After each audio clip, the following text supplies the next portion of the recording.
ان الحمد لله نحمده ونستعينه ونستغفره ونعوذ بالله من شرور انفسنا ومن سيئات اعمالنا من يهده الله فلا مضل له ومن يضلل فلا هادي له واشهد ان لا اله الا الله وحده لا شريك له واشهد ان محمدا عبده ورسوله اما بعد فإن خير الحديث كتاب الله وخير الهدي هدي محمد صلى الله عليه وآله وسلم وشر الأمور محدثاتها وكل محدثة بدعة وكل بدعة ضلالة وكل ضلالة في النار.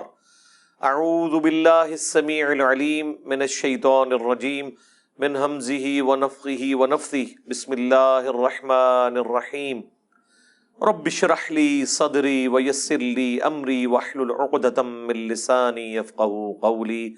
بسم الله الرحمن الرحيم. ان الله وملائكته يصلون على النبي يا ايها الذين آمنوا صلوا عليه وسلموا تسليما. اللهم صل على محمد وعلى آل محمد كما صليت على ابراهيم وعلى آل ابراهيم انك حميد مجيد. اللهم بارك على محمد وعلى آل محمد كما باركت على إبراهيم وعلى آل إبراهيم إنك حميد مجيد. اللهم ربنا آتنا في الدنيا حسنة وفي الآخرة حسنة وقنا عذاب النار. آمین. الحمدللہ آج 21 اگست 2022 کو سنڈے کے دن بمطابق 22 محرم الحرام 1444 ہجری میں انشاءاللہ تعالی قرآن کلاس نمبر 126 کی اسٹوڈیو ریکارڈنگ ہونے جا رہی ہے. آج انشاءاللہ تعالی ہم سورۃ الاعراف کی آیت نمبر 179 سے سٹارٹ لیں گے. قرآن حکیم کی سخت ترین آیات میں سے یہ ایک آیت ہے. اعوذ باللہ من الشیطان الرجیم. بسم اللہ الرحمن الرحیم. وَلَقَدْ ذَرَأْنَا لِجَهَنَّمَ كَثِيرًا مِّنَ الْجِنِّ وَالْإِنسِ. اور بے شک ہم نے جہنم کے لیے ہی پیدا کیے ہیں اکثر جن اور انسان. اللہم لا تجعلنا منہم اللہم اجرنا من النار. اس کی ریزن کیا ہے وہ تو آگے اسی آیت میں بیان ہوگی، لیکن یہ بہت الارمنگ سچویشن ہے اور پریکٹیکلی ہمیں نظر بھی آ رہا ہے کہ اکثریت جہنم کے لیے پیدا ہوئی ہے. اس وقت بھی جو اہل توحید ہیں دنیا میں، اوورآل اگر دنیا کی آبادی دیکھی جائے تو اس میں بہت کم ہے. پھر وہ اہل توحید سو کالڈ مسلمان، ان میں سے بھی جو پیور توحید والے لوگ ہیں بہت ہی کم ہیں. تو پریکٹیکلی ہمیں نظر آ رہا ہے کہ اکثریت جہنم کی طرف جا رہی ہے. یعنی یہ قرآن کی وہ سچائی ہے جو ہمیں دنیا میں نظر آ رہی ہے. لیکن یہ بڑی الارمنگ سچویشن ہے. دنیا میں اگر یہ اناؤنسمنٹ کی جائے 100 کے مجمع میں کہ میں ایک گولی چلاؤں گا جسے بھی لگ جائے،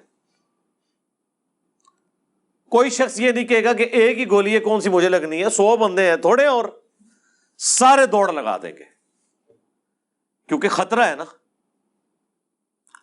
اور یہاں پہ اللہ تعالیٰ فرما رہا ہے کہ جنوں اور انسانوں کی اکثریت جہنم کے لیے پیدا ہوئی ہے، لیکن کوئی اسے سیریس لینے کے لیے تیار ہی نہیں ہے. بخاری اور مسلم دونوں میں حدیث موجود ہے. اللہ کے محبوب صلی اللہ علیہ وآلہ وسلم فرماتے ہیں کہ قیامت کے دن اناؤنسمنٹ ہوگی کہ جہنمی اور جنتی الگ کر دیے جائیں. یہ حضرت آدم علیہ السلام کی ڈیوٹی لگائی جائے گی کیونکہ وہ جد امجد ہیں سب کے. تو پوچھیں گے یا اللہ کتنے جہنمی اور کتنے جنتی؟ تو اللہ تعالیٰ فرمائے گا ہر 1000 میں 999 دوزخ میں جانے والے اور صرف ایک جنتی. اور یہ وہ وقت ہوگا کہ جب لوگ غم کے مارے بوڑھے ہو جائیں گے. سورہ المزمل میں بھی ذکر موجود ہے کہ قیامت کا دن وہ ہے کہ جو بچوں کو بھی بوڑھا کر دے گا غم کے مارے. حتیٰ کہ سورۃ الحج میں ہے کہ اس دن تم دیکھو گے کہ دودھ پلانے والی اپنے شیرخوار کو بھول جائے گی اور لوگ اس طرح نظر آئیں گے گویا کہ نشے کی حالت میں ہیں. وہ نشے کی حالت میں نہیں ہوں گے بلکہ اللہ کا عذاب بڑا شدید ہوگا. بخاری مسلم دونوں میں حدیث ہے، اللہ کے نبی علیہ السلام حکم فرمایا کرتے تھے کہ تشہد میں 4 چیزوں کے اگینسٹ اللہ کی پناہ طلب کرو۔ اللہم انی اعوذ بک من عذاب جہنم، پہلی چیز جہنم، ومن عذاب القبر، ومن فتنۃ المحیا والممات، ومن شر فتنۃ المسیح الدجال۔ جہنم کے اگینسٹ، قبر کے عذاب کے اگینسٹ، زندگی اور موت کی آزمائشوں کے اگینسٹ، اور دجال کے اس بڑے فتنے کے اگینسٹ اللہ کی پناہ طلب کرو۔ سنن ابی داؤد میں حدیث ہے، جو فجر کی نماز کے بعد اور مغرب کی نماز کے بعد بغیر کسی سے گفتگو کیے ہوئے 7 دفعہ پڑھ لے اللہم اجرنی من النار، یا جمع کے صیغے سے اللہم اجرنا من النار، اے اللہ ہمیں بچا لے جہنم کی آگ سے، تو اللہ تعالیٰ ایسے شخص کو جہنم کی آگ سے محفوظ کرے گا۔ اللہم اجعلنا منہم مع النبیین والصدیقین والشہداء والصالحین، اللہم انا نسألک جنت الفردوس مع النبیین والصدیقین والشہداء والصالحین، آمین۔ تو یہ بڑا سینسٹیو ایشو ہے، تو پارہ نمبر 30 جب آئے گا تو آپ دیکھیں وہ تو سارے کا سارا سینٹرڈ اراؤنڈ قیامت کا دن اور آخرت کی سختیوں کے۔ بہرحال یہ اللہ تعالیٰ کی شفقت بھی ہے انسانیت کے لیے کہ آخرت میں جو رزلٹ نکلنے والا ہے وہ پہلے ہی بتا دیا ہے کہ بھائی اکثریت کے ساتھ یہ حال ہونے والا ہے، تو اپنا قبلہ درست کر لو۔ اس کا رزلٹ یہ نہیں نکالنا کہ چونکہ اکثریت نے جانا ہے لہذا محنت کرنے کی ضرورت نہیں ہے، ان سے بچنا ہی کوئی نہیں۔ آپ کئی لوگوں کو سنتے ہوں گے وہ کہتے ہیں کہ جی مجھے تو اللہ تعالیٰ نے چھوڑنا ہی نہیں قیامت کے دن، میں کم ہی ایسے پیڑے کیتے نے۔ اس طرح کے جملے کبھی بھی نہیں بولنے چاہیے۔ بخاری اور مسلم دونوں میں حدیث ہے، اللہ کے نبی علیہ السلام نے فرمایا کہ اللہ تعالیٰ فرماتا ہے میں اپنے بندے کے گمان کے قریب ہوں جس طرح میرے بارے میں گمان کرتا ہے۔ یعنی اگر آپ اللہ کے بارے میں اس طرح کا نیگیٹو گمان کریں گے تو اینڈ رزلٹ یہی نکلے گا، اور اگر اللہ کے بارے میں پازیٹیو گمان کریں گے اور اس کے لیے ایفرٹ پٹ کریں گے تو رزلٹ پازیٹیو ہوگا۔ یعنی صرف گمان سے بھی کچھ نہیں اور صرف ایفرٹ پٹ کرنے سے بھی کچھ نہیں ہے، گمان بھی اچھا رکھنا ہے۔ اللہ کی رحمت اللہ سے مانگنی ہے۔ بخاری مسلم دونوں میں حدیث ہے، کوئی شخص محض اپنے اعمال کی بنیاد کے اوپر جنت میں داخل نہیں ہو سکے گا۔ صحابہ نے جرأت کر کے پوچھا، اے اللہ کے نبی کیا آپ بھی؟ ہائے ہائے، اس کائنات میں سب سے بہتر اعمال جس شخصیت کے ہو سکتے ہیں وہ تو رسول اللہ کی ذات ہے صلی اللہ علیہ وآلہ وسلم۔ تو آپ نے اس کو کیسے ارشاد فرمایا؟ آپ نے فرمایا ہاں میں بھی جب تک میرے رب کی رحمت مجھے ڈھانپ نہ لے میں بھی صرف اپنے اعمال کی بنیاد پہ جنت میں داخل نہیں ہو سکتا۔ تو میرے بھائی اگر یہ نبی کا حال ہے، یہ نبی کی سچویشن ہے، یہ نبی کا سٹیٹس ہے، تو بابے شاہی کوئی نہیں۔ اب مجھے بتائیں وہ بابے جو یہ کلیم کرتے ہیں کہ ہم اپنے ساتھ آپ کو بھی لے جائیں گے، کتنے؟ ہاں جتنے آپ جان گے، کوئی کسی کو نہیں لے کے جا سکتا جب تک کہ اس کا اپنا قبلہ درست نہ ہو۔ ہاں اپنا قبلہ درست تھا، تھوڑی بہت کمزوریاں ہوئیں، کوئی رعایتی نمبر چاہیے، کوئی شفاعت چاہیے، اللہ تعالیٰ ڈیوٹی لگا دے گا۔ وہ بخاری مسلم میں حدیث ہے کہ انبیاء بھی سفارش کریں گے، فرشتے بھی کریں گے، اللہ کے نیک بندے بھی کریں گے، اس سے کسی کو انکار نہیں ہے۔ لیکن یہ نہیں ہو سکتا کہ آپ دیدہ دلیری کی زندگی گزاریں اور پھر شفاعت کے امیدوار ہو جائیں، ناٹ ایٹ آل۔ بخاری مسلم دونوں میں حدیث ہے، جب سورہ الشعراء کی یہ آیت نازل ہوئی کہ اے نبی اپنے قریبی رشتہ داروں کو آخرت کا ڈر سنائیں، تو نبی علیہ السلام اپنے رشتہ داروں کے پاس گئے، اپنے چچا کے پاس آئے اور فرمایا اے نبی کے چچا عباس، میرے مال سے جو لینا ہے وہ لے لے، اگر اللہ نے تجھے پکڑ لیا تو میں اللہ کے حضور تیرے کچھ کام نہیں آؤں گا۔ اے نبی کی پھپھی صفیہ، میرے مال سے جو کچھ لینا ہے وہ لے لے، اگر اللہ نے تجھے قیامت کے دن پکڑ لیا میں تیرے کچھ کام نہیں آؤں گا۔ اے نبی کی بیٹی فاطمہ، میرے مال سے جو کچھ لینا ہے وہ لے لے، اگر قیامت کے دن تو پکڑی گئی تو میں تیرے کچھ کام نہیں آؤں گا۔ اگر یہ سیدہ فاطمہ کا سٹیٹس ہے تو باقی تو شاہی کوئی نہیں۔ یہ کہنا کہ جی ہمارا مرید کوئی ہو گیا تو ہم جنت میں اس وقت تک نہیں جائیں گے، ہاں اس کے وائس ورثہ ہو سکتا ہے کہ کوئی شخص یہ کہ میں جہنم میں اس وقت تک نہیں جاؤں گا جب اپنے ساتھ کے کو بھی نہ لے جاؤں، وہ اللہ تعالیٰ یہ خواہش ضرور پوری کرے گا۔ گروہ در گروہ انہیں جہنم میں ہانکا جائے گا اپنے بزرگوں اور فالورز کے ساتھ، وہ تو ٹھیک ہے، وہ تو سورۃ الاعراف میں ہے کہ جب کبھی کوئی امت جہنم میں داخل کی جائے گی وہ اپنے بزرگوں پہ لعنت بھیجے گی اور کہے گی اے اللہ ہمارے بزرگوں کو دگنا عذاب دے کہ جن کی وجہ سے ہم جہنم میں گئے۔ تو اللہ تعالیٰ فرمائے گا کہ سب کے لیے دگنا ہے، تم بھی تو اپنے بعد میں آنے والے لوگوں کے لیے پیشوا بنے تھے نا، یہ جو تمہارے اکابرین تھے تم بھی تو آنے والوں کے اکابرین تھے نا۔ سورۃ الاحزاب میں بھی آیا اے اللہ ہمارے بزرگوں نے، ہمارے بڑوں نے ہمیں گمراہ کر دیا، انہیں دگنا عذاب دے۔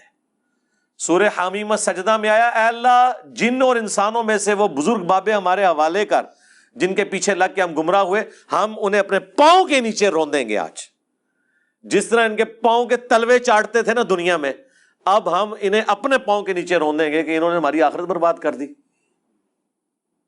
یہ بڑا سینسٹیو ایشو ہے، جب اتنا خطرناک نہیں بلکہ خطرے ناک مسئلہ ہو پھر اس کی سینسیوٹی کے پوائنٹ آف ویو سے اسے اتنے شد و مت کے ساتھ بیان کرنا چاہیے۔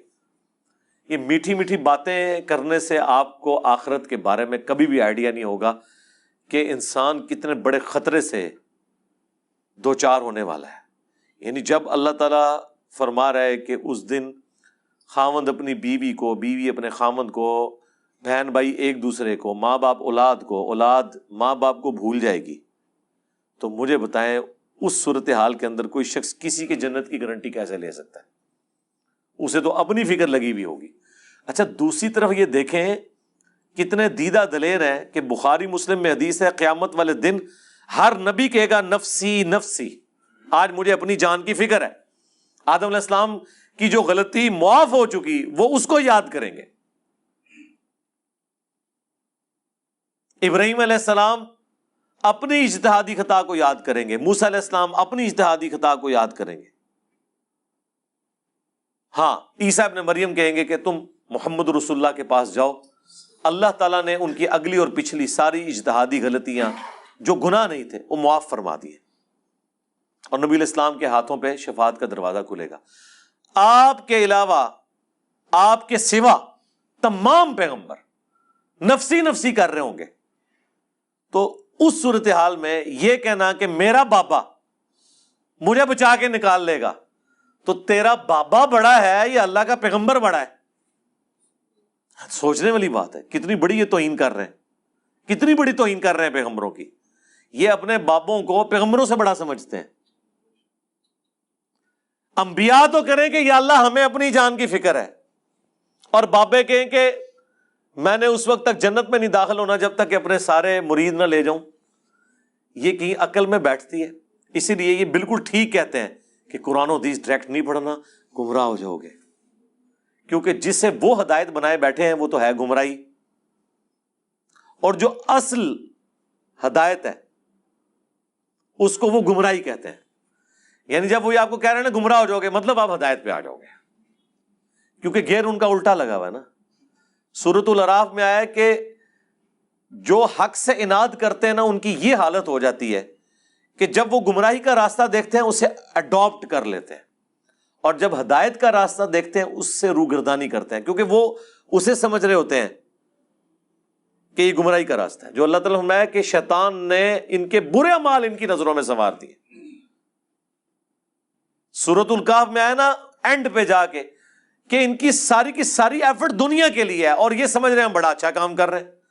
قیامت کے دن ان کے لیے میزان عمل بھی قائم نہیں کی جائے گی۔ جو بڑے مجرم ہیں نا ان کو تو کہا جائے گا تہاڈا تے حساب کرنے کی بھی ضرورت نہیں، ایڈا کام پایا تسی۔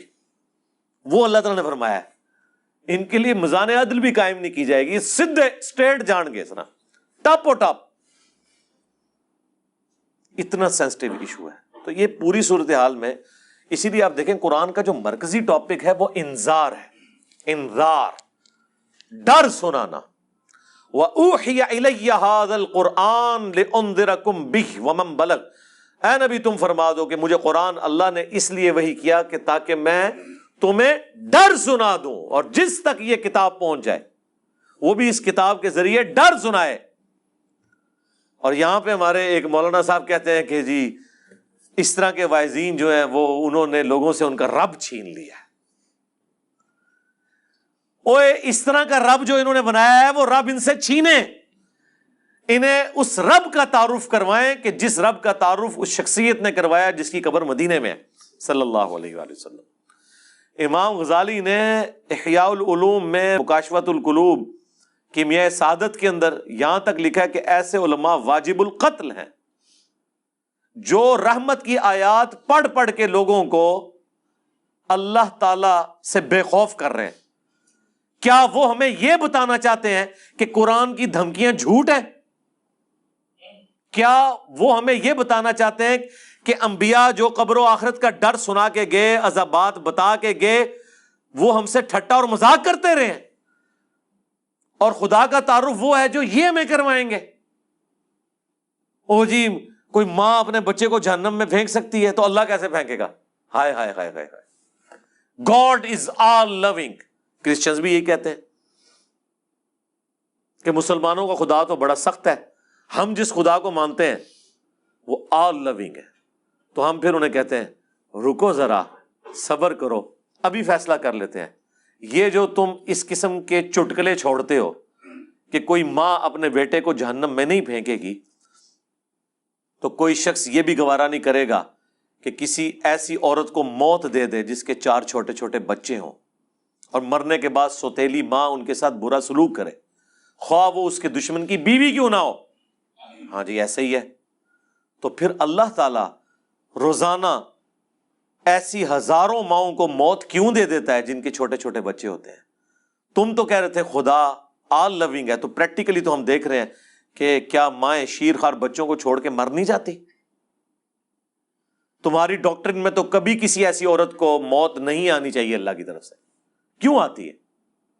اس کا جواب ان کے پاس کوئی نہیں سوائے اس کے کہ خدا کی مرضی ہے، اس کے کوئی احساسات نہیں ہے۔ یہ جذبات سے پسیج جانا یہ ہم لوگوں کے ایشوز ہیں، یہ انسانوں کے ساتھ جڑی ہوئی چیزیں ہیں۔ اللہ تو بے نیاز ہے۔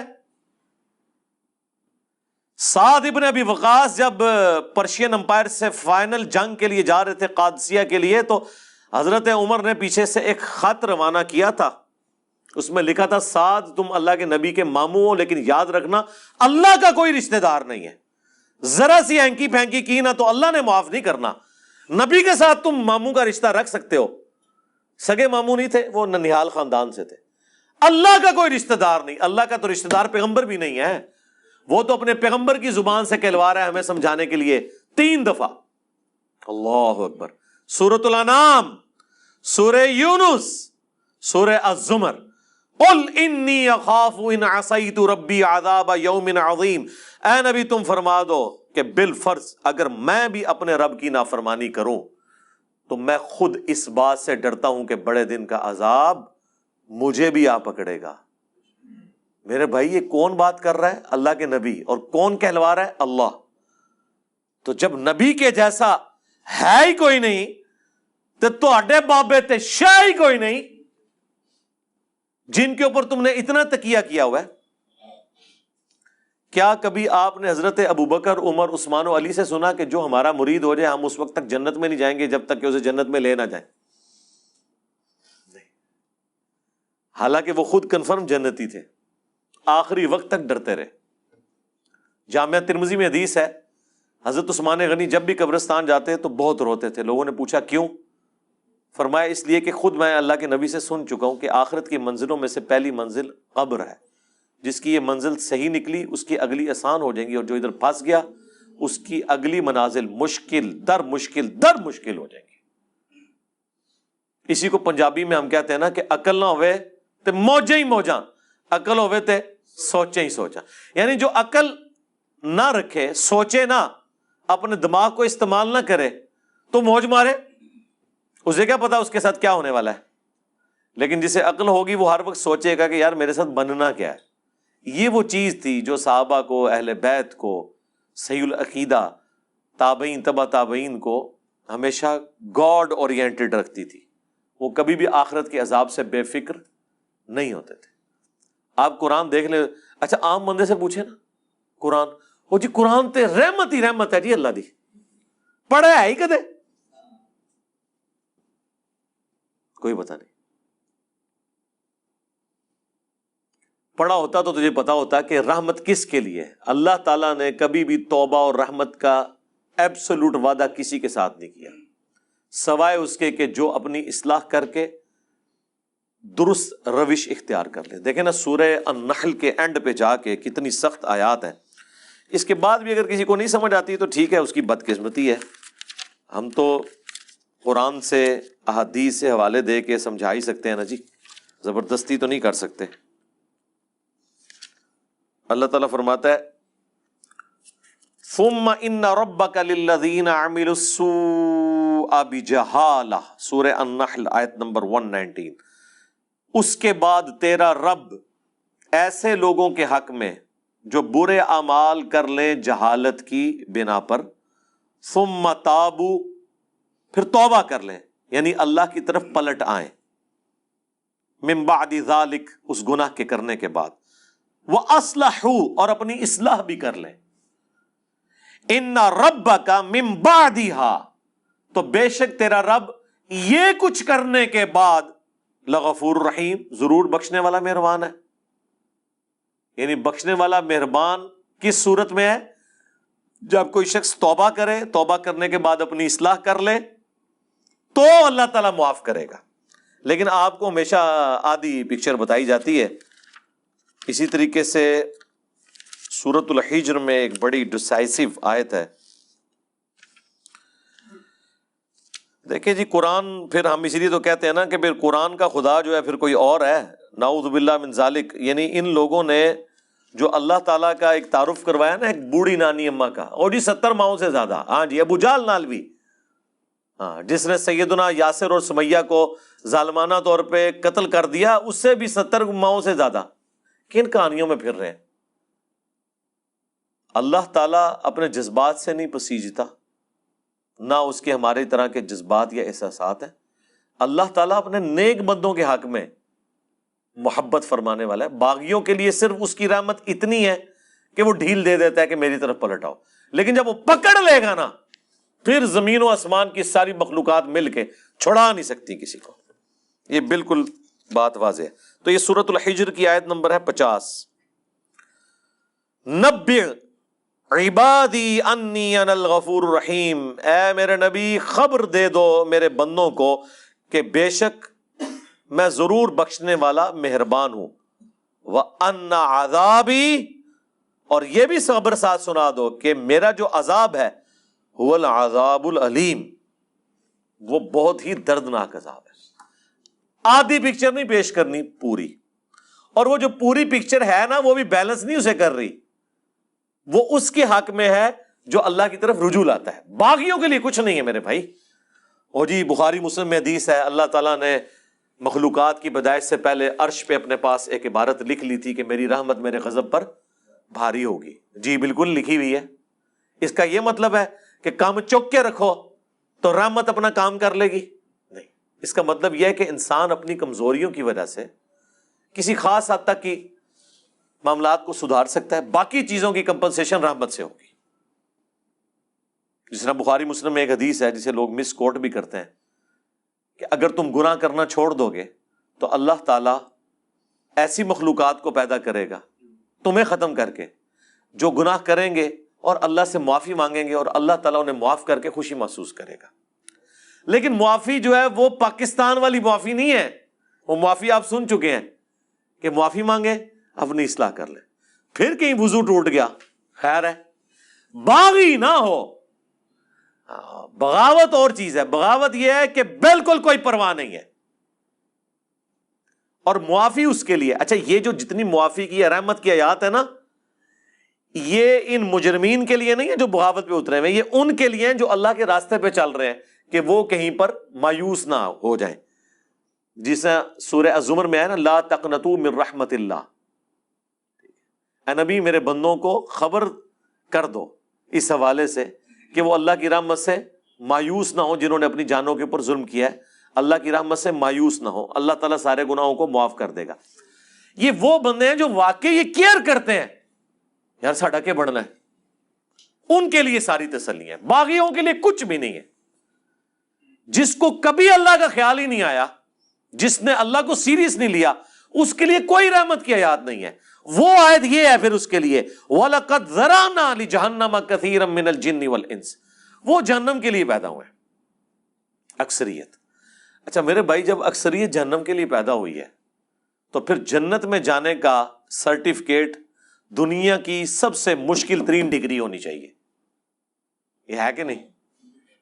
جب اکثریت جہنم میں جا رہی ہے، ہر 1000 میں سے 999 جہنم میں جا رہے ہیں، لیکن کیس ہمیں الٹ نظر آ رہا ہے، لوگ تو یہ سمجھ رہے ہیں جنت میں جانا تو جو کچھ بھی ہے تیرے محبوب کی امت سے،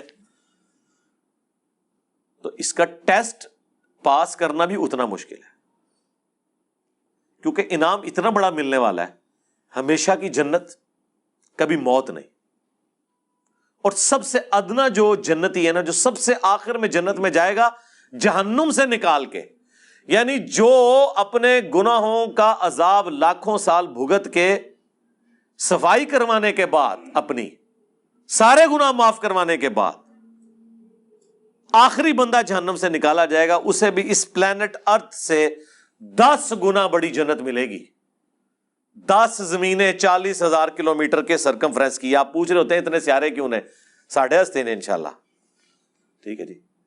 جو آخر میں جائے گا اس کا یہ حال ہے، اور جو بغیر حساب و کتاب کے جائے گا، یا جو نیکیاں بھاری ہونے کی وجہ سے حساب و کتاب سرسری حساب کے بعد چلا جائے گا، اس کے جنت کا کوئی امیجن کر سکتا ہے کس بڑے لیول کی؟ پھر اس سے بڑی بات یہ ہے کہ موت نہیں آنی، بڑھاپا نہیں آنا، پریشانی نہیں آنی، اور جو چاہیں گے وہ ملے گا۔ تو مجھے بتائیں، جب یہ تو آپ سمجھ لیں آلموسٹ اللہ تعالیٰ نے خالق اور مخلوق کا ہی فرق رکھا ہوا ہے، ذاتی عطائی کا فرق رکھا ہوا ہے، باقی اللہ تعالیٰ نے آپ کو شیئر کر دی ہے وہ چیز جو آپ کے اندر چھپی ہوئی خواہش ہے، جس کی وجہ سے انسان دعوی خدائی کرتا ہے۔ ہر بندے کے اندر ایک خدا ہے چھپا ہوا، تبھی تو فرعون نے خدائی کا دعویٰ کیا۔ حکمران اپنے آپ کو خدا کہتے نہیں، لیکن وہ اپنے آپ کو الٹیمیٹ سمجھتے ہیں دنیا میں۔ یہ خواہش جنت میں پوری کر دے گا اللہ تعالیٰ، لیکن پہلے جو ہے نا وہ پدی نکلوائے گا دنیا میں، اس کے بعد آپ کو اہل کرے گا۔ جب جنت میں جانے والے 0.00001% ہیں، شاید آپ زیرو بھی اس کے انفینٹی لگاتے رہے اتنی بڑی آبادی کے اندر، تو پھر اس کا ٹیسٹ بھی اتنا ہی مشکل ہے۔ اس کو اب ذرا تھوڑا الٹ کر کے دیکھ لیں کہ اگر اللہ تعالیٰ کے لیے یہ ایشو اتنا سینسٹیو ہے تو پھر یہ یاد رکھیں سزا پھر یہی ہوگی کہ اگر کسی نے 50-60 سال کا شرک کیا تو جہنم میں بھی پھر ہمیشہ کے لیے جائے گا، کیونکہ شرک اتنا بڑا گناہ ہے کہ اگر شرک نہیں کیا اور اوبیڈینٹ ہے تو ہمیشہ کی جنت مل رہی ہے۔ تو اس کا وائس ورثہ یہ ہے کہ اللہ کے نزدیک شرک اتنا بڑا جرم ہے کہ پھر 60 سال کی عیاشی کے عوض جہنم بھی پھر ہمیشہ کی ہے اس کے لیے، والعیاذ باللہ تعالیٰ۔ یہ اکثر لوگ پوچھ رہے ہوتے ہیں نا جی یہ کون سا انصاف ہے؟ کبھی کسی نے یہ نہیں پوچھا کہ یہ کون سا انصاف ہے کہ 50-60 سال کی زندگی دے کے آخرت کی ہمیشہ کی زندگی مل رہی ہے؟ یہ بے انصافی نہیں آپ کو نظر آ رہی؟ نہیں، وہ تو آپ پریویلیج لے رہے ہیں نا۔ پریویلیجز جب بندہ لے رہا ہوتا ہے وہ کہتا ہے میرا حق ہے، ٹھیک ہے، لیکن جب سزا کی باری آتی ہے نا تو سر یہ بہت بڑا جوا ہے، جوا ہے ہی یہی ہے، 0-1 ادھر یا ادھر۔ اس کے لیے ایفرٹ پھر اس طرح کی پٹ کرنی چاہیے کہ انسان تن من دھن لگا دے اس کے لیے، اور وہی اس چیز کی متقاضی ہے۔ اللہم اجرنا من النار وَلَقَدْ ذَرَأْنَا لِجَهَنَّمَ كَثِيرًا مِّنَ الْجِنِّ وَالْإِنسِ، اور بے شک ہم نے جہنم کے لیے ہی پیدا کیے ہیں اکثر جن اور انسان، لیکن وجہ کیا ہے؟ لَهُمْ قُلُوبٌ لَا يَفْقَهُونَ بِهَا، ان کو ہم نے دل دیے تھے، عقل دی تھی، لیکن انہوں نے کبھی وہ عقل استعمال ہی نہیں کی۔ یعنی یہ جو میں ابھی آپ کو آدھے گھنٹے سے ابھار رہا ہوں، وہ عقل جو دی ہوئی ہے نا اللہ نے، اس کے ذریعے میں نے آپ کو ٹریگر کروایا، بس میں نے اپنا کام کر دیا، آپ کا بھی کام ہو گیا۔ اب آپ نے خود ہی جہنم کمانی ہے تو کمانی ہے۔ پتہ چل گیا کہ معاملہ بڑا ڈڈ ہے، بڑا خطرناک ہے، بلکہ خطرناک ہے۔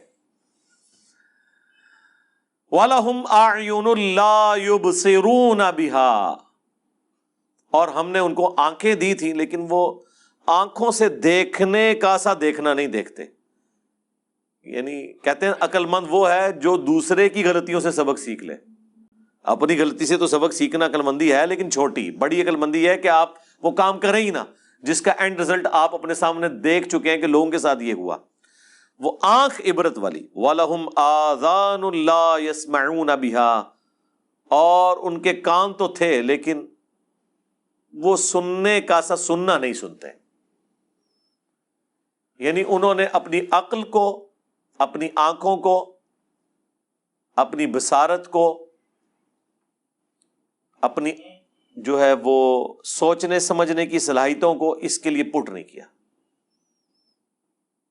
وہی جو سورہ بنی اسرائیل میں ہے وَلَا تَقْفُ مَا لَيْسَ لَكَ بِهِ عِلْمٌ إِنَّ السَّمْعَ وَالْبَصَرَ وَالْفُؤَادَ كُلُّ أُولَئِكَ كَانَ عَنْهُ مسئولا.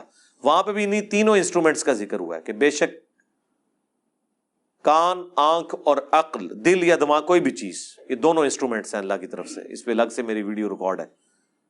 ان کو استعمال کر کے انسٹرومنٹس کو ڈیفینیٹ علم تک پہنچ کے حق بات کو تلاش کرنے کی کوشش کیوں نہیں کی؟ تو اللہ تعالیٰ فرما رہا ہے یہاں پہ بھی یہ جہنم میں جانے والے وہ لوگ ہیں جنہوں نے اپنی عقل استعمال نہیں کی، اپنی آنکھوں کو پازیٹیو یوز نہیں کیا، اپنے کانوں کو پازیٹیو یوز نہیں کیا. یعنی اگر کسی کی آنکھیں نہیں تھی تو چلو یار کان سے تو حق بات سن رہا تھا نا، وہ جس کی عقل نہیں ہے اس سے تو اللہ تعالیٰ نے اٹھا لیا سب کچھ. بخاری میں حدیث ہے نا، تعلیقاً مولا علی کا قول ہے، پوری سند جو ہے مسند احمد میں، سنن ابن ماجہ کے اندر موجود ہے کہ 3 لوگوں سے اللہ تعالیٰ نے قلم اٹھا لیا ہے، سویا ہوا شخص، مجنون، پاگل اور نابالغ. تو جس کی عقل نہیں ہے اس سے تو اٹھا ہوا ہے ٹیسٹ. تو اللہ تعالیٰ ہمارا ہے کہ جہنم میں وہ لوگ چلے گئے جنہوں نے اپنی عقل، آنکھیں اور کان استعمال نہیں کیے پازیٹیولی کہ اس سے ہدایت حاصل کرتے. اولئک کالانعام، یہ تو چوپایوں کی مانند ہے. بل ہم اضل، بلکہ چوپایوں سے، جانوروں سے بھی گئے گزرے وہ لوگ ہیں جو اپنی عقل کو استعمال نہیں کرتے. اور یہاں کیا کہتے ہیں جی؟ عشق دے چلے نمبر لے گئے، عقل والے انجے ہی عمرہ گالیاں. عقل والے جو ہیں وہ ناکام ہو گئے، عشق والے نمبر لے گئے. یہ عشق اور عقل کا مقابلہ آپ کیوں کرواتے ہیں؟ وہ عشق نہیں ہوتا، وہ جذباتیت ہوتی ہے. محبت تو ہوتی ہی عقل کی بنیاد کے اوپر ہے. جذبات کی بنیاد پہ جو محبت آپ کلیم کرتے ہیں وہ دیر پا نہیں ہوتی ہے، فوراً ختم ہو جاتی ہے، وہ کنوکشن والی نہیں ہوتی. لیکن جو عقل کی بنیاد پہ کسی سے آپ محبت کرتے ہیں وہ کنوکشن والی ہوتی ہے، سٹیبل ہوتی ہے. عقل ایک ایسی چیز ہے جس کے ذریعے آپ اس محبت کو ارن کر سکتے ہیں. نبی صلی اللہ علیہ وآلہ وسلم کی، صحابہ اور اہل بیت کی محبت ہمارے ایمان کا حصہ ہے، لیکن یہ ہمارے خون میں شامل نہیں ہے. خون میں تو ہماری محبت ان رشتوں کے ساتھ ہے جو ہمارے ساتھ اٹیچڈ ہے، لیکن ان ہستیوں کے ساتھ ہماری محبت ہمیں ارن کرنی پڑتی ہے. جب ہم ان کے بارے میں پڑھتے ہیں، ان کی اللہ کے لیے کمٹمنٹ پڑھتے ہیں، اللہ کا تعارف ہمیں ان لوگوں کی وجہ سے ہوا تو ہمارے دل کے اندر ان کے لیے جذبات پیدا ہوتے ہیں. ہم نے حضرت ابوبکر کو نہیں دیکھا، حضرت عمر کو، عثمان کو، علی کو، لیکن جب ہم ان کے واقعات پڑھتے ہیں کہ انہوں نے کس طرح پیشن سے نبی علیہ السلام کے لیے تن من دھن لگایا، تو ہمارے دل میں ان کے لیے محبت ہے. کیا وہ محبت اس وجہ سے ہے کہ وہ بڑے خوبصورت ہوں گے؟ ہو سکتا ہے آپ کو مایوسی ہو، آپ نے جو محبت کا اور خوبصورتی کا کرائٹیریا بنایا ہوا ہے اس میں وہ پورے نہ اترے. ہم بغیر دیکھے ان سے محبت کرتے ہیں ان کے اعمال کی وجہ سے. تو سرکار اللہ کا بھی یہی کرائٹیریا ہے. صحیح مسلم کی حدیث ہے، اللہ تمہاری شکلوں اور مال کو نہیں دیکھتا، دلوں اور اعمال کو دیکھتا. شکل کو کیوں دیکھے گا؟ شکل تو ہم نے خود بنائی نہیں اپنی. تو اللہ کسی کی شکل پہ کیسے فیصلہ کرے گا؟ جو بنائی اس نے خود ہوئی ہے. تو اگر کسی کی شکل خوبصورت نہیں ہے تو اللہ نے اسے دی ہے نا، تو اللہ اس کی شکل کے اوپر کیسے فیصلہ کر سکتا ہے؟ شکل آپ اپنی خوبصورت نہیں کر سکتے، لیکن اپنے اعمال خوبصورت کر سکتے ہیں. دنیا انسان اپنی نہیں بنا سکتا، کوشش کرے بن بھی جائے گی، عین ممکن ہے ناکام بھی ہو جائے، لیکن آخرت کبھی ناکامی نہیں ہوگی اگر دنیا میں آپ نے ایفرٹ پٹ کر لی. اسی لیے اللہ قرآن میں بار بار کہتا ہے کہ ہم آخرت کی نعمتیں دیں گے. اللہ تعالیٰ وعدہ خلافی نہیں کرتا. اللہ نے جو وعدے کیے اپنے پیغمبروں کے تھرو، اللہ اس کی خلاف ورزی نہیں کرے گا. یہ بات اللہ کو بار بار کیوں قرآن میں کہنی پڑتی ہے؟ اس لیے کہ انسان کو بعض اوقات یہ خیال آتا ہے کہ دنیا میں بڑی محنت کی تھی، اینڈ رزلٹ یہ نکلا کہ سارے کاروبار فلاپ ہو گیا. اتنی محنت سے ڈگری حاصل کی تھی، نوکری نہیں ملی. تو کہیں یہ نہ ہو کہ دنیا میں بھی نمازیں پڑھتے رہے اور اینڈ پہ ادھر کی شاشی تو ختم کی, اگے سے بھی نہ جان نہیں رہے. ہاں لیکن ایسا نہیں, آخرت کا رزلٹ ہمیشہ پازیٹیو ہی نکلنا ہے. آخرت میں آپ پہ تقدیر کبھی غالب نہیں آنی. وہ دنیا میں تقدیر کی اس لیے غالب آتی ہے کہ اللہ نے کسی کو دے کے آزمانا ہے, کسی سے لے کے آزمانا ہے. وہ اللہ کی طرف سے ہوتا ہے, جو مولا علی کا قول ہے کہ میں نے اپنے ارادوں کے ٹوٹنے سے اللہ کو پہچانا ہے. وہ قرآن میں حکم ہے اللہ تعالیٰ کی طرف سے, وَلَنَبْلُوَنَّكُمْ بِشَيْءٍ مِّنَ الْخَوْفِ وَالْجُوعِ وَنَقْصٍ مِّنَ الْأَمْوَالِ وَالْأَنفُسِ وَالثَّمَرَاتِ, ضرور آزمائیں گے بھوک سے, خوف سے, جان اور مال میں نقص کے ذریعے. تو دنیا میں ایسا کرنا یہ اللہ کے پلان کا حصہ ہے کہ محنت کرو گے, اینڈ پہ جا کے زیرو ہو جاؤ گے, 99 پہ سانپ کاٹ جائے گا, لیکن پھر دوبارہ اٹھو گے. نہ بھی اٹھے, اس کے پیرلل آخرت کی تیاری کرتے رہے, وہاں 99 پہ سانپ نہیں کاٹے گا, ناٹ ایٹ آل. وہ اللہ تعالیٰ نے کہا آخرت میں یہ نہیں ہوگا کہ دنیا میں کسی نے محنت کی اور رزلٹ اپوزٹ نکلا ہے, ایسا نہیں ہوگا. ہاں یہ کہ غلط ڈائریکشن میں اگر کی, عاملۃ ناصبہ, عمل کر کر کے تھک جانے والے, عقیدے میں شرک ہے, پیغمبروں کی جو ڈیمانڈ ہے اپنے امتیوں سے کہ اللہ تعالیٰ تمہیں اس طرح کا انسان دیکھنا چاہتا ہے, وہ آپ پوری نہ کریں اور آپ اپنے من کے پھیرتے رہیں, لمبے بال رکھ کے, پگڑیاں باندھ کے آپ یہ سمجھ رہے ہیں کہ بس ہم جنتی ہو گئے ہیں. ٹھیک ہے, تو اس کے ذریعے تو میرے بھائی جنت نہیں ملنے والی. یہاں تو گیٹ اپ کے فتنے کے اوپر ہی سارے کا سارا معاملہ چل رہا ہوتا ہے. آپ, میں کہتا ہوں کسی سکھ کو بھی نہ وہی گیٹ اپ پہنا دینا جو ایک مسلمانوں کے علماء کا ہے, لوگ ہاتھ چومنا شروع کر دیں گے. بتائیں نا ان کو, تو آپ دیکھیں وہی کچھ ہوگا. یہاں تو یہ سب کچھ چل رہا ہے.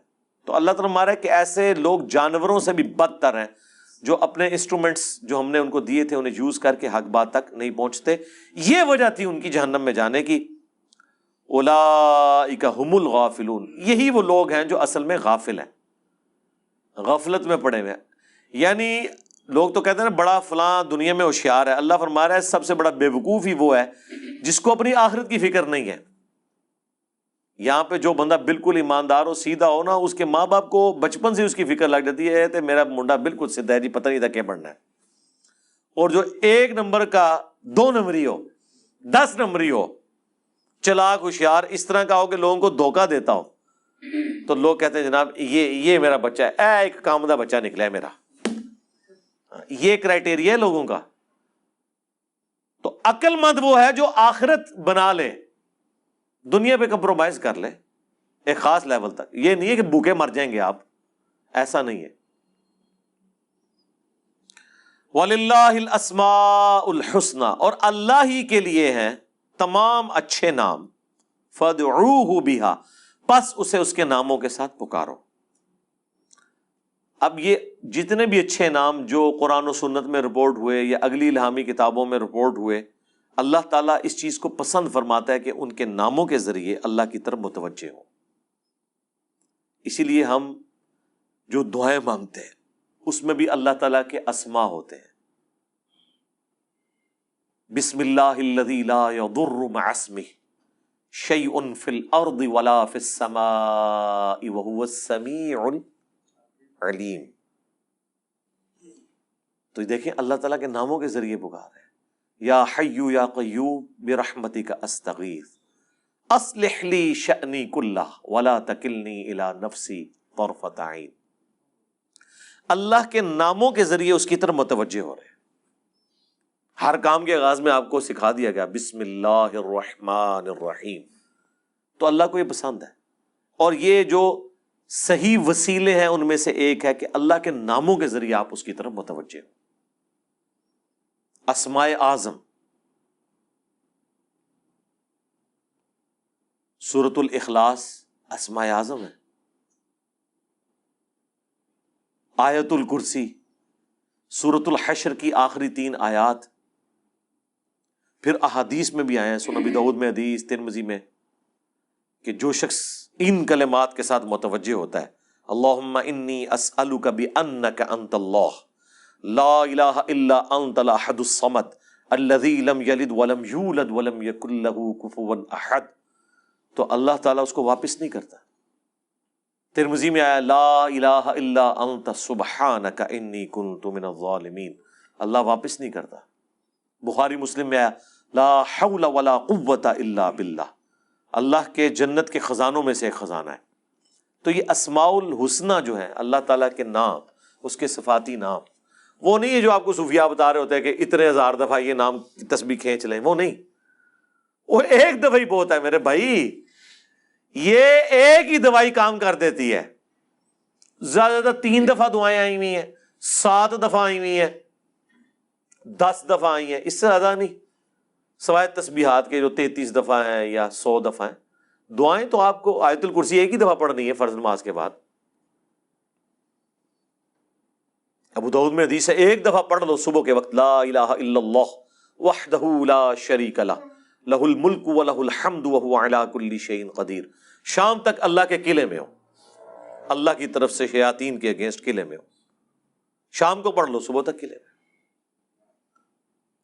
ابو داؤد ترمذی میں ہے کہ جو شخص صبح اور شام 3 دفعہ آخری 3 سورتیں پڑھ لیتا ہے، ہر چیز سے اسے کفایت کر جائے گی۔ بخاری مسلم میں حدیث ہے جو رات کو سونے سے پہلے سورۃ البقرہ کی آخری 2 آیات ایک دفعہ بس پڑھ لے، جو کچھ مانگا مل جائے گا اور ہر چیز سے اسے کافی ہو جائے گی۔ مسلم شریف میں حدیث ہے کہ سبحان اللہ والحمد للہ ولا الہ الا اللہ واللہ اکبر پڑھنا، رسول اللہ فرماتے ہیں مجھے ہر اس چیز سے بڑھ کر محبوب ہے جس پہ سورج طلوع ہوتا ہے، دنیا اور دنیا کی ہر چیز سے بڑھ کر یہ پسندیدہ ترین کلمات ہیں جو ہم فرض نماز کے بعد بھی پڑھتے ہیں۔ تو یہ اللہ تعالیٰ کے کلمات ہیں، ان کے ذریعے اللہ کی طرف متوجہ ہوں، اللہ تعالیٰ دعا قبول کرتا ہے۔ وہ ترمذی میں حدیث ہے ایک شخص آیا، اس نے نماز پڑھی، پھر تیزی سے دعا شروع کر دی، آپ نے فرمایا سائل نے جلدی کی۔ ایک دوسرا شخص آیا، اس نے پہلے اللہ کی حمد بیان کی، پھر دروشی پڑھا، پھر دعا مانگی، فرمایا سل تعطا، سل تعطا، مانگ تجھے دیا جائے گا، مانگ تجھے دیا جائے گا۔ اور نماز میں بھی پروٹوکول آپ دیکھیں کیا ہے، پہلے اللہ کی حمد بیان ہوتی ہے، التحیات للہ والصلوات والطیبات، پھر درود شریف، اور اینڈ پہ جا کے دعائیں آتی ہیں۔ دعا کا پروٹوکول ہے اللہ کی تعریف اور اس کے بعد درود شریف اور پھر دعا، اس کے بغیر دعا قبول نہیں ہوتی۔ اور جس نے تیزی سے دعا کی تھی نا، ترمذی میں حدیث ہے، پھر حضور نے اسے بلایا اور سمجھایا کہ پہلے اللہ کی حمد بیان کرو، پھر مجھ پر درود شریف پڑھو، پھر اللہ کی طرف متوجہ ہو، اللہ دعا قبول کرے گا۔ کسی مزار پہ جانے کی ضرورت نہیں میرے بھائی، گھر بیٹھے اللہ کی حمد اور درود شریف کے ساتھ آپ اللہ کی طرف متوجہ ہوں۔ مسلم شریف میں حدیث ہے جو اذان کا جواب دے وہی کلمات ریپیٹ کرے، حی علی الصلاح حی علی الفلاح پہ لا حول ولا قوت الا باللہ کہے، اور اس کے بعد مجھ پر ایک دفعہ درود شریف پڑھے اور الوسیلہ والی دعا مانگ لے، قیامت کے دن میری شفاعت اس کے لیے حلال ہو جائے گی، اللہم اجعلنا منہم آمین۔ کتنے پیارے پیاری چیزیں ہیں جو نبی علیہ السلام نے تعلیم فرمائی ہیں۔ ہم نے اس لیے سنت اذکار کارڈ لکھے میرے بھائی، یہ میری سالوں کی محنت ہے جو میں نے ایفرٹ پٹ کر کے اس چیپٹر کو کلوز کر دیا۔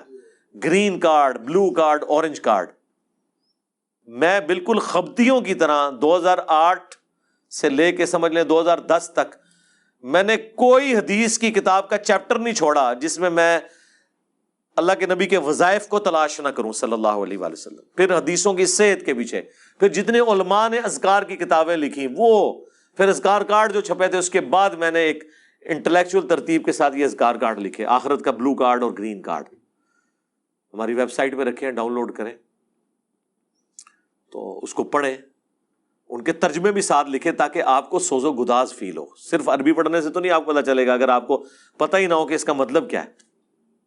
حسبنا اللہ و نعم الوکیل، بخاری کی حدیث ہے، ابن عباس کہتے ہیں کہ تمہارے جد امجد ابراہیم کو جب آگ میں پھینکنے لگے تھے تو وہ پکار اٹھے تھے حسبنا اللہ و نعم الوکیل، اور تمہارے نبی پہ بھی جب مصیبت آتی تھی وہ کہتے تھے حسبنا اللہ و نعم الوکیل۔ اور اس کا ذکر تو قرآن میں ہے سورہ آل عمران کے اندر کہ جب اہل ایمان کو خبر پہنچی کہ کافر ان کے خلاف سازشیں کر رہے ہیں تو اہل ایمان پکار اٹھے حسبنا اللہ و نعم الوکیل، ہم نے اللہ ہی پر بھروسہ کیا، وہی بہتر کارساز ہے۔ اب یہ جب آپ کا کنسیپٹ ہوگا تو یہ اللہ کے صفاتی ناموں کے ساتھ آپ متوجہ ہو رہے ہیں۔ باقی تو اللہ کے کلمات تو ختم ہی نہیں ہونے، سورہ لقمان میں، سورہ بنی اسرائیل، سورۃ الکہف میں اللہ تعالیٰ کیا فرما رہا ہے کہ اگر زمین سارے کے سارے درخت جو ہیں کلمے بن جائیں اور سمندر سیاہی بن جائیں اور 7 سمندر اور بھی ساتھ مل جائیں، اللہ کے کلمات نہیں ختم ہوں گے۔ سبحان اللہ وبحمدہ عدد خلقہ ورضا نفسہ وزنۃ عرشہ ومداد کلماتہ۔ بخاری میں حدیث ہے اللہ تعالیٰ کے 99 نام ہیں، جو ان کو لے لے گا تو اس پہ جنت واجب ہو جائے گی۔ لینے سے مراد یہ نہیں ہے کہ مطلب وہ ان کی صرف تسبیح کھینچتا رہے گا، مراد یہ کہ وہ اللہ تعالیٰ کو سیریس لے گا، ٹھیک ہے۔ اور لوگ وہ خالی نام پڑھ رہے ہوتے ہیں، کہتے ہیں بس جنت ہوگی، نماز پڑھنے کی لوڑ ہی کوئی نہیں۔ بھائی اگر یہ سنن نسائی الکبریٰ میں حدیث ہے نا کہ جو آیت الکرسی فرض نماز کے فوراً بعد پڑھتا ہے مرتے ہی جنت میں داخل ہوگا، جنت اور اس کے درمیان صرف موت کا وقفہ ہے، تو اس کے لیے نماز بھی پڑھنی پڑے گی، صرف آیت الکرسی پڑھنے سے کچھ نہیں ہونا۔ تو یہ اللہ تعالیٰ ہمارا تمام اچھے نام اللہ کے لیے، ان کو اس کے ناموں کے ساتھ پکارو۔ وَذَرُوا الَّذِينَ يُلْحِدُونَ فِي أَسْمَائِهِ، اور چھوڑ دو جو کج روی کرتے ہیں اللہ کے ناموں کے ساتھ۔ اب یہ مشرکین عرب جو ہیں رحمان نام سے بڑا چڑھتے تھے، تو پھر اللہ نے سورہ بنی اسرائیل میں کہا کہ اللہ کو چاہے اللہ کہہ کر پکارو چاہے رحمان کہہ کر، تمام اچھے نام اس کے ہیں۔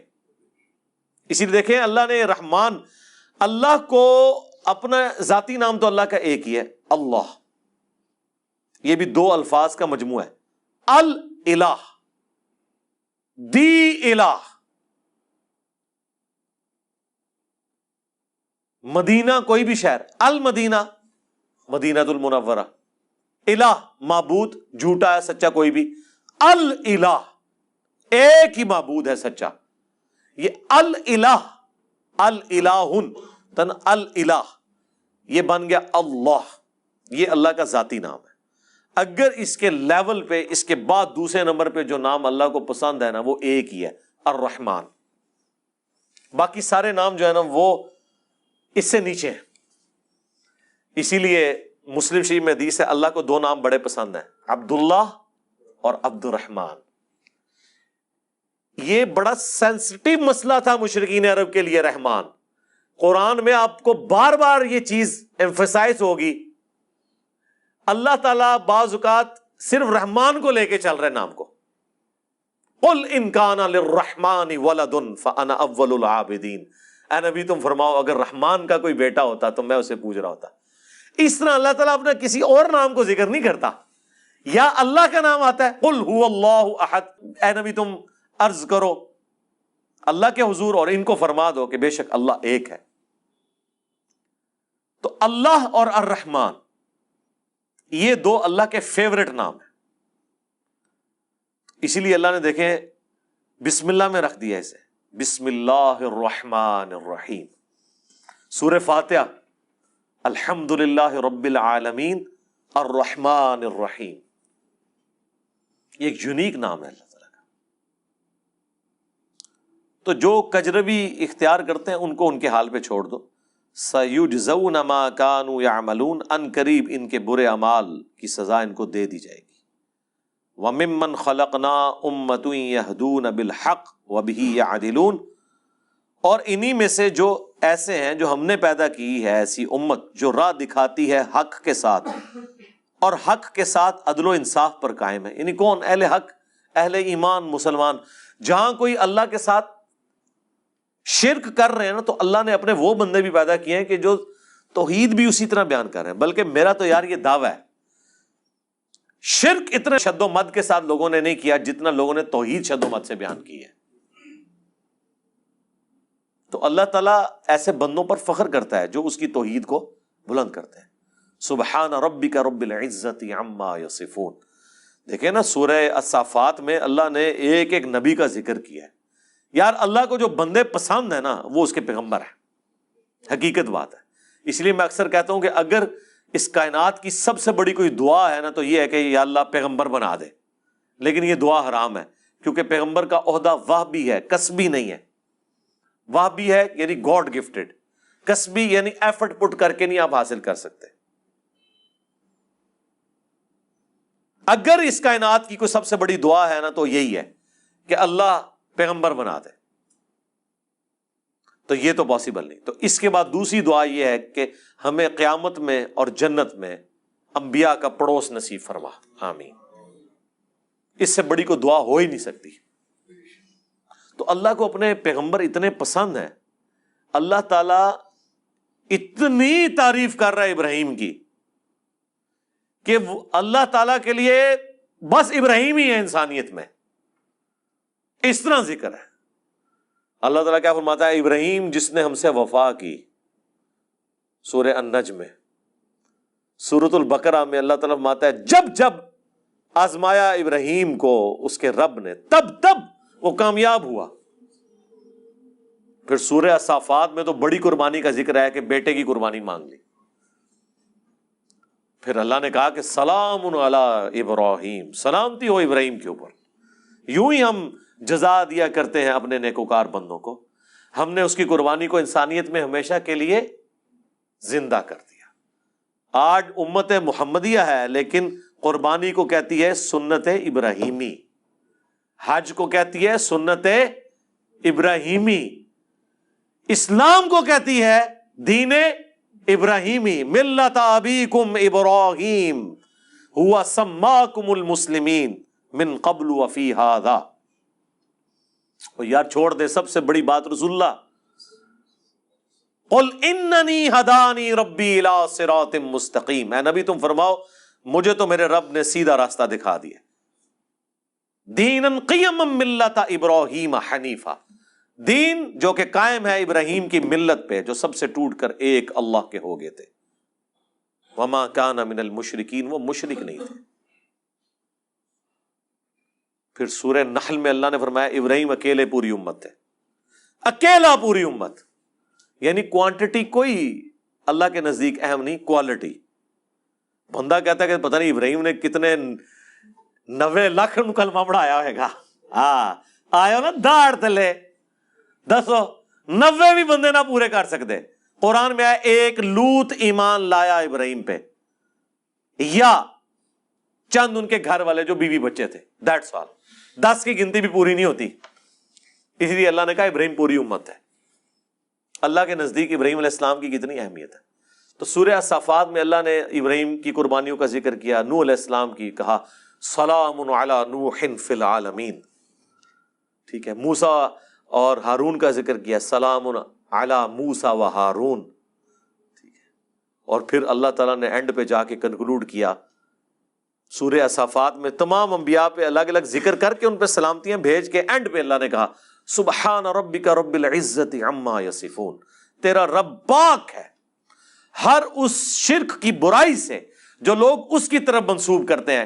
کسی کو یہ ٹینشن نہ ہو جائے کہ اگر اللہ کے ساتھ کوئی شرک کرتا ہے یا اللہ کے لیے برے نام رکھتا ہے یا مخلوقات میں سے کسی کو اللہ کے برابر ٹھہراتا ہے تو اللہ کو کوئی ٹینشن ہو گئی ہے، نو، سبحان ربک رب العزہ، بے شک تیرا رب جو عزت والا ہے، پاک ہے، بلند ہے اس شرک سے جو لوگ اس کی طرف منسوب کرتے ہیں۔ وَسَلَامٌ عَلَى الْمُرْسَلِينَ، اس کے اندر پتہ کیا درد ہے؟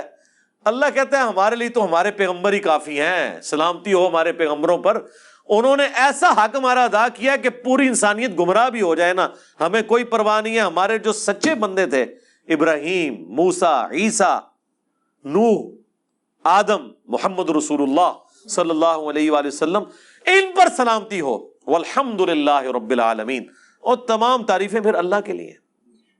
اس لیے میں نے درود شریف پہ جو لیکچر دیا تھا نا، اس میں بھی میں نے کہا تھا کہ سب سے بیسٹ درود وہ قرآن کے اندر آ گیا، سبحان ربک رب العزت عما یصفون وسلام علی المرسلین والحمد للہ رب العالمین۔ آپ کو مزے کی بات بتاؤں، یہ جو حدیث ہے نا بخاری مسلم کی کہ نبی علیہ السلام فرض نماز کے بعد پڑھتے تھے لا الہ الا اللہ وحدہ لا شریک لہ لہ الملک ولہ الحمد وہو علی کل شیء قدیر اللہم لا مانع لما اعطیت ولا معطی لما منعت ولا ينفع ذا الجد منک الجد۔ بخاری مسلم میں تو اتنی یہ دعا آتی ہے جو حضرت معاویہ نے خط لکھا تھا تو مغیرہ ابن شعبہ نے یہ وظیفہ بتایا تھا ان کو کہ اللہ کے نبی فرض کی نماز کے بعد یہ پڑھا کرتے تھے۔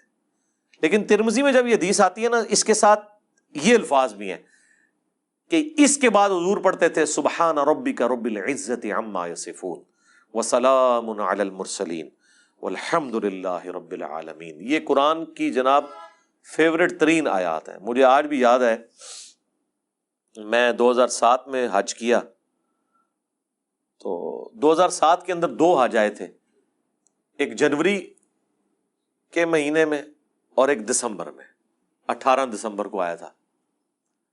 تو وہ 18 دسمبر والا جو حج تھا نا وہ میں نے کیا تھا۔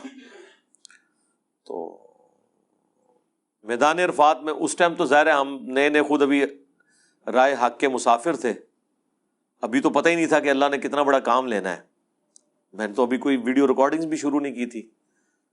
تو میدان عرفات میں مجھے آج بھی یاد ہے، میں جب دعائیں کر رہا تھا نا تو مجھے ایک چیز جو میرے دل میں غم کے طور پہ تھی کہ دنیا کتنی شرک میں ڈوبی ہوئی ہے، اور پیغمبر دنیا میں آتے ہیں، کوشش کرتے ہیں، فٹ پٹ کر کے چلے جاتے ہیں، لیکن پھر بھی ہدایت جن کی نصیب میں ہے وہ حاصل کرتے ہیں جو ایفرٹ پٹ کر رہے ہوتے ہیں۔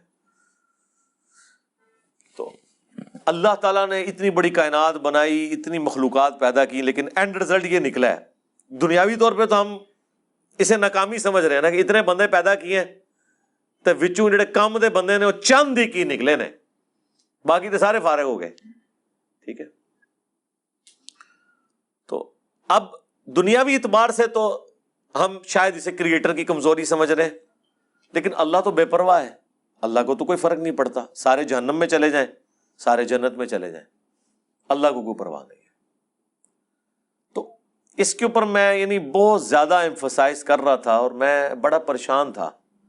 تو اس وقت اچانک جو ہے نا اللہ تعالیٰ انسان کو چیز یاد دلواتا ہے نا، تو مجھے اللہ تعالیٰ نے میرے دماغ میں یا میرے دل میں یہ چیز ڈالی کہ سبحان ربک رب العزت عما یصفون، تمہارا رب پاک ہے جو عزت والا ہے ہر اس شخص کی برائی سے جو اس کے ساتھ شرک کو منسوب کرتا ہے۔ وسلام علی المرسلین، رسول ہی کافی ہیں۔ ویسے تو اللہ رسولوں کی عبادت کا بھی محتاج نہیں ہے، لیکن اگر اللہ تعالیٰ نے مخلوقات میں پیدا کیا ہے تو وہ رسولوں نے ایسا بیسٹ پرفارم کیا ہے کہ اللہ کہتا ہے ہمارے رسول ہمیں کافی ہیں۔ والحمدللہ رب العالمین، تعریفیں تو ساری اللہ کے لیے۔ تو میں نے پھر اس وظیفے کو ہمیشہ حرز جان بنا کے رکھا ہے۔ میں ہمیشہ کوشش کرتا ہوں کہ میں اپنی ہر نماز کی پہلی رکعت میں یہ سورہ فاتحہ کے بعد پڑھوں، سبحان ربک رب العزت عما یصفون وسلام علی المرسلین والحمدللہ رب العالمین۔ میں نہیں سمجھتا کہ اس سے بیسٹ الفاظ میں آپ اپنے رب کی طرف رجوع لا سکتے ہیں۔ ساری گمراہیاں، سارے شرک اللہ کو کوئی نقصان نہیں پہنچا سکتے۔ سبحان ربک رب العزت عما یصفون۔ اور اللہ کے بعد اگر کوئی حقدار ہے نا کہ اس کا شکر ادا کیا جائے تو وہ اللہ کے پیغمبر ہیں، جنہوں نے کمٹمنٹ کے ساتھ اللہ کی مخلوق تک اپنا پیغام پہنچایا، اور وہ اللہ نے اس میں ایڈ کر دیا وَسَلَامٌ عَلَى الْمُرْسَلِينَ، سلام ہو رسولوں کے اوپر، وَالْحَمْدُ لِلَّهِ رَبِّ الْعَالَمِينَ، اور تمام تعریفیں اس رب کے لیے جو سارے جہانوں کا پالنے والا ہے۔ تو میرے بھائی، قرآن جس کو بابا مانتا ہے نا وہ پیغمبر ہوتے ہیں، باقی آپ کے بنائے ہوئے باپے ہیں، باقی سارے فالوورز ہوتے ہیں۔ قرآن کی ڈاکٹرن میں امام وقت کا پیغمبر، قرآن کی ڈاکٹرن میں اللہ کا نمائندہ وقت کا پیغمبر۔ اس لیے سورہ زمر میں آتا ہے جب جہنمی جہنم میں پھینکے جائیں گے نا تو فرشتے پوچھیں گے تمہارے پاس کوئی پیغمبر نہیں آیا تھا؟ وہ کہتے ہیں آیا تو تھا لیکن ہم نے جھٹلایا۔ حالانکہ پیغمبر تو صرف ان کے پاس آیا ہوتا ہے جن کے سامنے ہوتا ہے۔ جب ہم سے پوچھا جا رہا ہوگا کہ آپ کے پاس کوئی پیغمبر آیا تھا، ہم کہیں گے کہ آیا تھا تو ہماری موجودگی میں تو نہیں آیا۔ اللہ جس کو امام ڈکلیئر کیے ہوئے وہ وقت کا پیغمبر ہوتا ہے، چاہے آپ نے اسے دیکھا ہے یا نہیں دیکھا، آپ اس کی زندگی میں ہیں یا نہیں ہے۔ آپ کے لیے جس کو اللہ نے پیغمبر بنایا نا، اللہ نے آپ کو اس کے ریفرنس سے، اور یہی قرآن میں ہے کہ ہر شخص کو اس کے امام کے ساتھ اٹھایا جائے گا۔